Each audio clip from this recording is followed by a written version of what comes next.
মুভির শুরুতে আমরা চীনের সিনহুংনিতে একটি যুদ্ধের চিত্র দেখতে পাই। এটা হচ্ছে পার্বত্য অঞ্চল। এই অঞ্চলের বেশিরভাগ জায়গা তুষারে ঢাকা। চাইনিজ পিপল ভলান্টিয়ার আর্মি সপ্তম কোম্পানি হাগারুরি থেকে 12 কিলোমিটার দূরে একটি স্থানে পৌঁছায়। সপ্তম কোম্পানির কমান্ডার ইউকিয়ান লি এবং তার ছোট ভাই সপ্তম কোম্পানির আর্টিলারি এখানে তারা কমান্ডার ইয়াং দ্বারা পরিচালিত আর্টিলারি ব্যাটালিয়ন টিমের সাথে দেখা করে। তারা এয়ারফিল্ড এবং আমেরিকান প্রথম মেরিন ডিভিশনে আক্রমণ করার প্রস্তুতি নিচ্ছে। তারা আক্রমণ করার জন্য তাদের সমস্ত গোলাবারুদ এবং গাড়িগুলো নিয়ে যাত্রা করে। চাইনিজরা দুটো দলে বিভক্ত হয় এবং দুই দিক থেকে আক্রমণ করার প্রস্তুতি গ্রহণ করে। অন্যদিকে আমেরিকার বাহিনী প্রস্তুত করা হয় তাদের মোকাবিলা করার জন্য। শত শত বিমান সপ্তম কোম্পানির দিকে এগিয়ে যায়। চাইনিজরা কিছু দূর যাওয়ার পর ইয়ালু নামের একটি নদীর কাছে আসে। তখনই চাইনিজ কমান্ডার লক্ষ্য করে আমেরিকান এয়ারফোর্স তাদের দিকে আক্রমণ করার জন্য ধেয়ে আসছে।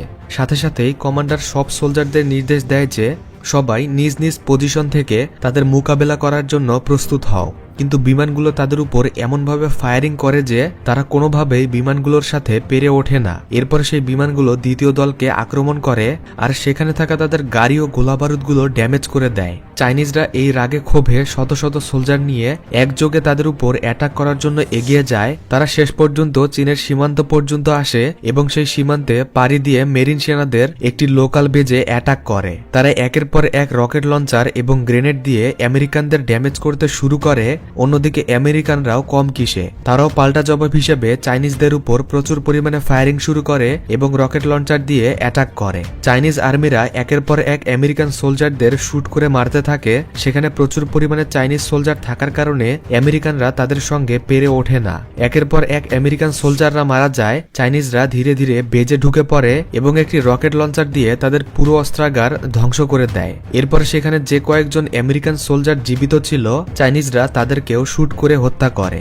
এখন তাদের টার্গেট হচ্ছে আমেরিকানদের মেইন ক্যাম্পে আক্রমণ করা। তাই কমান্ডারের নির্দেশে শত শত চাইনিজ সোলজাররা আবারও মেরিন ক্যাম্পে আক্রমণ করার উদ্দেশ্যে যাত্রা শুরু করে। তারা আমেরিকানদের দিকে প্রচুর পরিমাণে গ্রেনেড এবং ফায়ারিং শুরু করে। আমেরিকান কমান্ডার তাদের মেজরকে জানায়, শত শত চাইনিজ সোলজার আমাদের অ্যাটাক করছে, আমরা এখানে সামান্য কিছু আর্মি নিয়ে তাদের সঙ্গে পেরে উঠব না।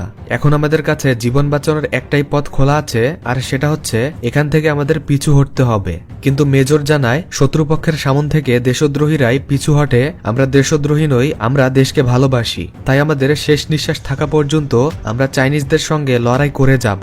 মেজরের কথা মতো কমান্ডার মেরিন সোলজারদের নির্দেশ দেয় যে যতক্ষণ না আমরা নিঃশেষ হয়ে যাচ্ছি ততক্ষণ এই যুদ্ধ চালিয়ে যাও। কমান্ডারের নির্দেশ মতো সেখানে যতগুলো অসুস্থ সোলজার ছিল তাদের আগে হেডকোয়ার্টারে পাঠিয়ে দেওয়া হয়। এরপর বাকি সোলজাররা চাইনিজদের মোকাবেলা করার জন্য একযোগে তাদের উপর আক্রমণ শুরু করে। চাইনিজরা যেমন একের পর এক গ্রেনেড, রকেট লঞ্চার আমেরিকানদের উপর বিস্ফোরণ করছিল, আমেরিকানরাও ঠিক একইভাবে বড় বড় বোম, রকেট লঞ্চার এবং ফায়ারিং এর মাধ্যমে চাইনিজদেরও হত্যা করে। কিন্তু আমেরিকানরা যেই ট্যাঙ্কগুলো থেকে চাইনিজদের উপর অ্যাটাক করছিল, চাইনিজরা সেই ট্যাঙ্কগুলোকেই আগে ড্যামেজ করে, যাতে আমেরিকানরা তাদের উপর ভারী অস্ত্র দিয়ে হামলা করতে না পারে। তবে এখানে আমেরিকানরা বুঝতে পারে তাদের পরাজয় নিশ্চিত, তাই তারা সেখান থেকে পালিয়ে যায়। এই ক্যাম্প থেকে একটুখানি দূরেই আরো একটি ক্যাম্প ছিল।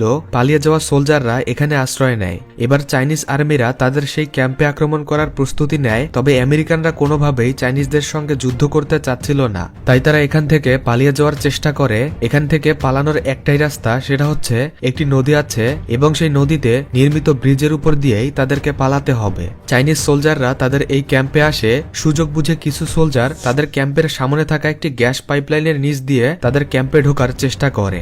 বাকি সোলজাররা পাহাড় থেকে উপরে নজর রাখে। এদিকে চাইনিজ আর্মি, অন্যদিকে আবার আমেরিকান আর্মি, তাদের মধ্যে শুরু হয় প্রচুর পরিমাণে ফায়ারিং। দুই দলের মধ্যে আবারও এক ভয়াবহ যুদ্ধ লেগে যায়। চাইনিজ আর্মিরা একের পর এক আমেরিকানদের শুট করে হত্যা করে। তাদের পাল্টা জবাব হিসেবে আমেরিকান আর্মিরাও তাদের হত্যা করতে শুরু করে।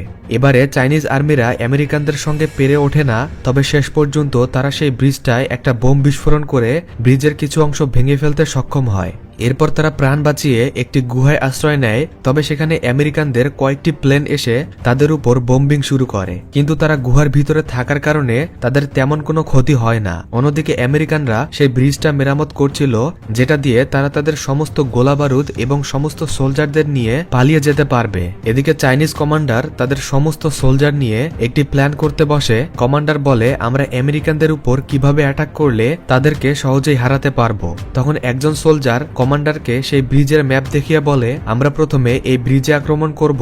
আমরা যদি ব্রিজে আক্রমণ করে ব্রিজটা ধ্বংস করতে পারি তাহলে এখান থেকে কোনোভাবেই তারা বেঁচে ফিরতে পারবে না। কমান্ডার জানায়, ঠিক আছে, আমরা প্রথমে সেই ব্রিজটাই ড্যামেজ করব। তবে এবার আমরা একদিক থেকে নয়, 4টি দলে বিভক্ত হয়ে 4টি দিক থেকেই তাদের উপর অ্যাটাক করব।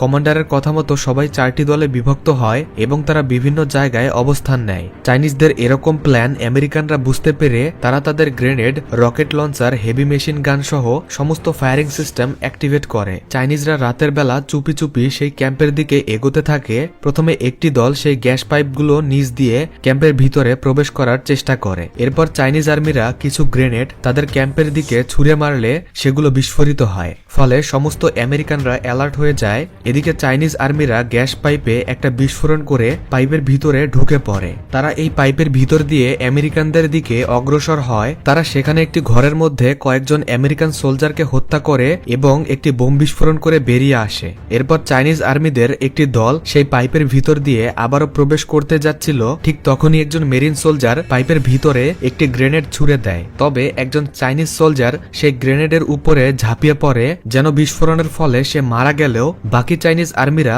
বেঁচে যায়। এরপর বাকি সোলজাররা পাইপের ভিতর থেকে বেরিয়ে আসে এবং আমেরিকানদের উপর আবারও প্রচুর পরিমাণে ফায়ারিং শুরু করে। চাইনিজদের একযোগে ফায়ারিং এর ফলে এখানে প্রচুর পরিমাণে আমেরিকানরা মারা যায়। আমেরিকানরাও তাদের সমস্ত শক্তি দিয়ে চাইনিজদের উপর আক্রমণ করে, ফলে চাইনিজ সোলজাররা ধীরে ধীরে মারা যায়। এরপর তৃতীয় টিমের একজন পাহাড় বেয়ে নিচে নামতে শুরু করে এবং সে মেরিন ক্যাম্পের দিকেই গ্রেনেড লঞ্চ করে, কিন্তু অন্যদিক থেকে একজন আমেরিকান সোলজার তার দিকেই শুট করে। সে একটা পাথরের পিছনে লুকিয়ে পড়ে এবং সে কৌশল করে পাথরের এক পাশ দিয়ে একটি আয়না বের করে দেয়। আর যখনই আমেরিকান সোলজার আয়নাতে গুলি করে, ঠিক তখনই পাথরের বিপরীত পাশ থেকে চাইনিজ সোলজাররা তাকে শুট করে হত্যা করে। আর সে যেই গ্রেনেডটা আমেরিকান ক্যাম্পের দিকে লঞ্চ করেছিল সেটা তাদের অস্ত্রাগারের পাশেই বিস্ফোরিত হয়, ফলে সেখানে সমস্ত বোমগুলো বিস্ফোরিত হয়ে আরো কিছু আমেরিকান সোলজাররা মারা যায়। অন্যদিক থেকে চাইনিজদের 3 এবং 4 নাম্বার টিম আমেরিকান ক্যাম্পের উপর প্রচুর পরিমাণে গ্রেনেড লঞ্চ করে। এর ফলে শত শত আমেরিকান সোলজাররা মারা যায়। এরপর আমেরিকানরা তাদের একটি ট্যাঙ্ক নিয়ে ব্রিজের উপর দিয়ে পালিয়ে যাওয়ার চেষ্টা করে, কিন্তু চাইনিজ সোলজাররা তাদের সেই ট্যাঙ্কে একটি গ্রেনেড লঞ্চ করে। তবে গ্রেনেডটা দিয়ে ট্যাঙ্কে কিছু হয় না, বরং আমেরিকানরা সেই ট্যাঙ্ক থেকেই কয়েকটি গ্রেনেড লঞ্চ করে। ফলে এবার বেশ কয়েকজন চাইনিজ সোলজার মারা যায়। তাই একজন চাইনিজ সোলজার একটি গ্রেনেডের পিন খুলে সেই ট্যাঙ্কের দিকেই ছুটতে যাবে। ঠিক তখনই একজন আমেরিকান সোলজার তার কাছ থেকে সেই গ্রেনেডটা কেড়ে নেওয়ার চেষ্টা করে। তবে পিছন থেকে আরো একজন চাইনিজ সোলজার আসে। এবার তারা দুজনে মিলে আমেরিকান সোলজারের ভিতরে গ্রেনেডটা ঢুকিয়ে দেয়, আর তখনই গ্রেনেডটা ব্লাস্ট হয়ে সেই সোলজার মারা যায়। আমেরিকানরা সেই ব্রিজের উপর থেকে চাইনিজ সোলজারদের উপর গ্যাস ফায়ারিং শুরু করে। এখানেও কিছু চাইনিজ সোলজাররা মারা যায়। তবে চাইনিজ সোলজাররা ব্রিজের উপর থেকে একটি তেলের ড্রামে শুট করে। এবার ড্রাম ফুটো হলে তেলগুলো ব্রিজের উপরে পড়ে। আর যখনই আমেরিকানরা আবারও গ্যাস ফায়ারিং করতে যাবে, তখনই তাদের আগুনের একটি ফুলকা সেই তেলের উপর পড়ে। ফলে তেলের মধ্যে আগুন লেগে সমস্ত গ্যাস সিলিন্ডার বিস্ফোরিত হয়। আবারও ব্রিজের কিছুটা অংশ ভেঙে যায়। আর এই কারণে আরো কিছু আমেরিকান সোলজার কমে যায়। এরপর একজন চাইনিজ সোলজার একটি বোম ভর্তি বস্তা নিয়ে সেই ট্যাঙ্কের কাছে গিয়ে একটা ব্লাস্ট করানোর চেষ্টা করে, কিন্তু সে ট্যাঙ্কে পৌঁছানোর আগেই ট্যাঙ্ক থেকে প্রচুর পরিমাণে ফায়ারিং করে তাকে হত্যা করা হয়। তবে সেখানে একজন আহত সোলজার লুকিয়েছিল। সে একটা বোম ভর্তি বস্তা নিয়ে ট্যাঙ্কের নিচে যায় এবং অন্য পাশে আরেকজন চাইনিজ সোলজার সেই বস্তায় গুলি করে। ফলে সেই সোলজার সহ ট্যাঙ্কটি বিস্ফোরিত হয়। সেখানে একজন চাইনিজ সোলজার মারা গেলেও তাদের ট্যাঙ্ক সহ প্রচুর পরিমাণে মেরিন সোলজার মারা যায়। ইতিমধ্যেই আমেরিকান কমান্ডার এই যুদ্ধের কথা হেডকোয়ার্টারে জানিয়েছে। তাই এতক্ষণে হেডকোয়ার্টার থেকে আরো কয়েকটি ট্যাঙ্ক ও গোলাবারুদ সহ শত শত আমেরিকান সোলজারদের এখানে পাঠানো হয়েছে। তারা ক্যাম্পের কাছাকাছি এসে ট্যাঙ্ক দিয়ে চাইনিজদের উপর প্রচুর পরিমাণে ফায়ারিং শুরু করে। এই অবস্থায় চাইনিজরা তাদের সঙ্গে পেরে ওঠে না, তাই তারা আপাতত সেখান থেকে পালিয়ে একটি পাহাড়ে আশ্রয় নেয়। পরের দিন সকালে একজন সোলজার পাহাড়ের উপরে উঠে রেডিও কমিউনিকেশনের মাধ্যমে তাদের চাইনিজ হেডকোয়ার্টারে যোগাযোগ করার চেষ্টা করছিল। তখনই সে দেখতে পায় আমেরিকানদের কয়টি ফাইটার প্লেন তাদের উপর আক্রমণ করার জন্য আসছে। সে তাদের টিমের সবাইকে সতর্ক করে, এজন্য ফাইটার প্লেনগুলো চাইনিজ সোলজারদের তেমন কোনো ক্ষতি করতে পারে না। কিন্তু সে পাহাড়ের একটু উঁচুতে ছিল আর প্লেনের দিকেই শুট করছিল। তখনই একটি প্লেন সেই সোলজারের দিকে মোড় নেয় এবং তার দিকে প্রচুর পরিমাণে বোম্বিং শুরু করে, আর সে সেখানেই মারা যায়। কিছুক্ষণ পরেই প্লেনগুলো আবারও এখানে ফিরে আসে আর চাইনিজদের উপর ফায়ারিং শুরু করে। ফলে কিছু চাইনিজ সোলজার সেখানেই মারা যায়। অন্যদিকে আমেরিকানরা সেই ব্রিজ মেরামত করছিল।